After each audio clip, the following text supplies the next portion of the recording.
이용렬 회장의 퇴진이 신선하다는 반응이 많지만 한편에서는 사태의 진정성을 의심하는 시각도 존재합니다. 또 예비 창업가의 길을 걷겠다지만 당장 이 회장이 풀어야 할 숙제도 만만치 않습니다. 이 문제 짚어보겠습니다. 자, 서준 기자.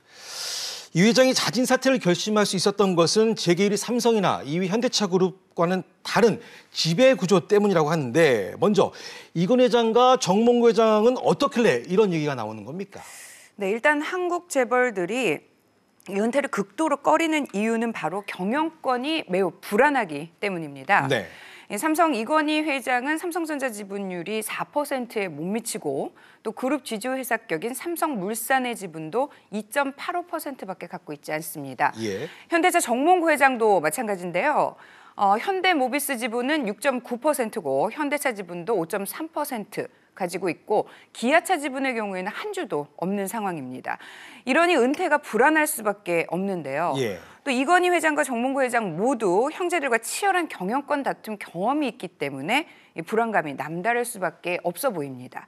이처럼 지배구조가 불안정한 상황에서 이 지배구조 개편을 고심 중인 두 회장은 아무래도 은퇴를 하고 싶어도 할 수 없는 상황이라고 할 수 있죠.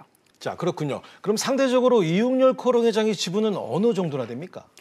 네, 일단 코오롱은 일찌감치 지주회사로 구조 개편을 했습니다. 네. 코오롱은 2009년 12월 인적 분할을 통해서 존속법인인 주식회사 코오롱과 신설법인인 코오롱 인더스트리로 나누면서 코오롱을 지주회사로 전환을 했는데요. 예. 현재 코오롱그룹의 지배구조를 보면 이용렬 회장이 코오롱의 지분, 보통주 기준으로 50.4%를 소유한 막강한 일대주주고요.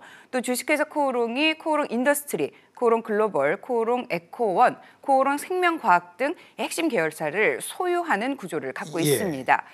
국내만 40여 개, 해외법인 32개로 모두 72개의 계열사가 있는 상황입니다. 다른 재벌 그룹에 비해서 경영권이 안정적이기 때문에 은퇴 선언도 가능했다는 얘기가 나오고 있습니다.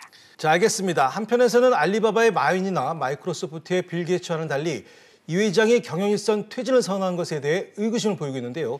자, 박윤식 기자, 왜 이런 얘기가 나오는 겁니까? 네, 빌 게이츠는 지난 2008년에 경영 퇴진 선언 이후 경영은 전문 경영인에 맡기고 전혀 관여하지 않고 있습니다. 네. 대신에 자신이 설립한 자선단체인 빌 앤 멀린다 게이츠 재단의 일에 전념을 하고 있는 상태입니다. 또 올해 만으로 54살인 마인 회장도 중국의 알리바바 마인 회장도 내년 9월에 은퇴를 선언을 했습니다. 네. 그래서 또 현재 최고 경영자인 데니얼 장에게 후계자를 이렇게 선임한 상태입니다. 은퇴 후에는 영어 강사를 하면서 못다 이룬 꿈을 다 이루기 위해 교육과 자선 사업에 매진할 계획이라고 했습니다. 예. 이 빌 게이츠와 마윈 두 사람은 모두 경영에 복귀할 가능성을 없앤 상황입니다. 하지만 이용렬 회장은 코오롱의 일대 주주이기도 하고 현재 아들이 경영 수업 중이기 때문에 경영 퇴진 선언은 이 4세 경영 체제로 가는 징검다리에 불과하다는 분석도 나오고 있습니다. 네. 당연히 지분도 있고 아들이 경영 수업을 하고 있다는 것은 세습을 하겠다는 여전한 의도를 가지고 있다는 것이고요. 일선에서 물러났다고 해도 사실상 의사결정을 배후에서 할 가능성이 굉장히 크다라고 생각이 됩니다.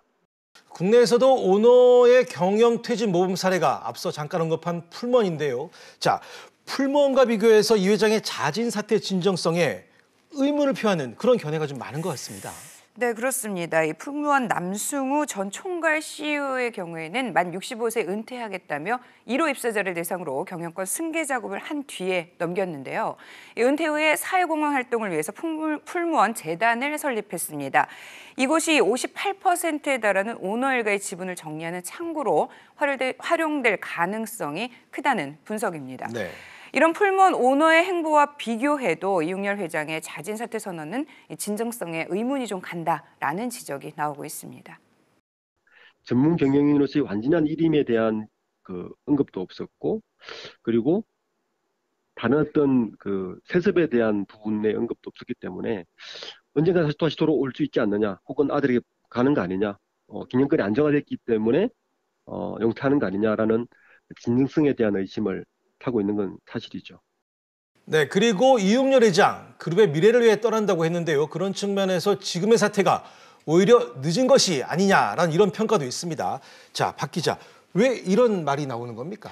네, 이웅열 회장이 코오롱 그룹의 총수 자리에 오른 것은 외환위기 직전인 1996년이었습니다. 예. 당시 이 회장은 그룹 안정에 방점을 두면서 총 26개였던 계열사를 총 15개로 줄이면서 대규모 구조조정을 단행했습니다. 하지만 지난 23년간 이 회장은 IT, 금융, 기계 등 손을 안 댄 사업이 없을 정도로 다양한 기회의 끈을 쥐고 있었는데요. 예. 이 가운데 미래 성장 동력인 산업용 로봇 시장 1위를 달리고 있던 한국환학과 신세기통신의 지분을 전량 매각한 것은 이 회장의 최대 실책이란 지적이 나오고 있습니다. 네. 이 어려워도 혁신, 미래 성장에 과감하게 투자할 줄 알아야 하는데 그 기회를 놓쳤기 때문에 퇴진 시기가 늦었다는 분석도 나오고 있는 겁니다. 알겠습니다. 그리고 한편에서는 코오롱 그룹이 그 새 정부 출범 이후 일감 몰아주기 등으로 그 집중 포화를 받자 그 이웅열 회장이 경영일선 퇴진하는 카드를 내밀었다라는 이런 평가도 나오고 있습니다. 네, 일단 코오롱에서 일감 몰아주기로 눈총을 받던 계열사를 보면은 코오롱 베니트입니다. 사실상 그룹의 전산실로 불리는 이 업체의 지분을 이 회장이 49%를 갖고 있었고 나머지 지분도 지주사 코오롱이 갖고 있어서 오너 회사로 분류가 됐었는데요. 네. 내부 거래 발생 매출이 25% 수준이어서 이 회장이 지분을 정리했습니다. 이 회장은 지난 9월 현물 출자 방식의 유상증자를 통해서 코오롱 베니트 지분을 코오롱에 모두 넘겼는데요. 이제 자회사의 형태가 된 거죠. 코오롱은 지주사 체제를 강화하기 위한 유상증자라고 설명을 했지만 일감 몰아주기 규제에서 벗어나기 위한 조치다라는 얘기들이 시장에서 많이 나왔었습니다. 예. 그런데 이 공정거래법이 강화되면서 자회사도 규제 대상에 포함되게 되는 등 결국은 규제를 받을 전망인데요. 꼼수로 일감 물어주기 대상에서 벗어나려고 하다가 규제에서 자유롭게 되지도 못했다라는 일부의 비난을 받았습니다. 때문에 이 회장이 제재 없이 자유로운 환경에서 사업을 하기 위해서 경영일선 퇴진이라는 카드를 꺼내든 게 아니냐라는 얘기가 나온 겁니다. 그렇군요. 지금 얘기하신 맥락을 보면 그 공정위제가 없는 분야에서 창업을 해서 사업을 키워볼 생각으로 경영퇴진을 했다. 이런 분석이 나오고 있습니다. 네, 그렇습니다. 이 회장이 경영퇴진을 얘기하면서 창업을 선언을 했는데 예. 이 창업 도전에 나서면서 그룹의 벤처 캐피탈인 코오롱 인베스트먼트에 이 시장의 이목이 집중이 되고 있습니다. 네. 이 코오롱 인베스트먼트는 벤처기업 발굴과 투자에 최적화된 금융회사인데요. 이 회장이 이 회사의 개인 출자자인 만큼 상호 긴밀한 업무 협조가 가능한 구조인데요. 이 회장 입장에서는 직접 출자한 코오롱 인베스트먼트를 활용해서 다양한 창업의 기회를 살펴볼 수가 있겠습니다. 네. 또 투자 정보와 파이프라인이 워낙 풍부하고 다양하기 때문에 접점이 많을 수밖에 없다라는 것이 전문가들의 분석입니다. 코오롱 인베스트먼트는 현재 3천억 원이 넘는 운용 자산을 보유하고 있고 다수의 벤처 펀드를 운용하고 있는데요. 특히 지난해에는 에이티넘 인베스트먼트와 한국투자 파트너스 등 대형사들을 제치고 670억 원 규모의 4차 산업혁명 펀드를 조성했을 정도로 실력도 인정받고 있는 상황입니다. 그렇군요. 그리고 이웅열 회장이 경영퇴진을 선언하자마자 공교롭게도 검찰이 그 조세 포탈 혐의로 수사에 들어갔습니다. 구체적으로 어떤 혐의를 받고 있는 겁니까? 네, 검찰은 지난 2016년 국세청이 고발한 이웅열 회장의 상속세 탈루 혐의를 수사 중입니다.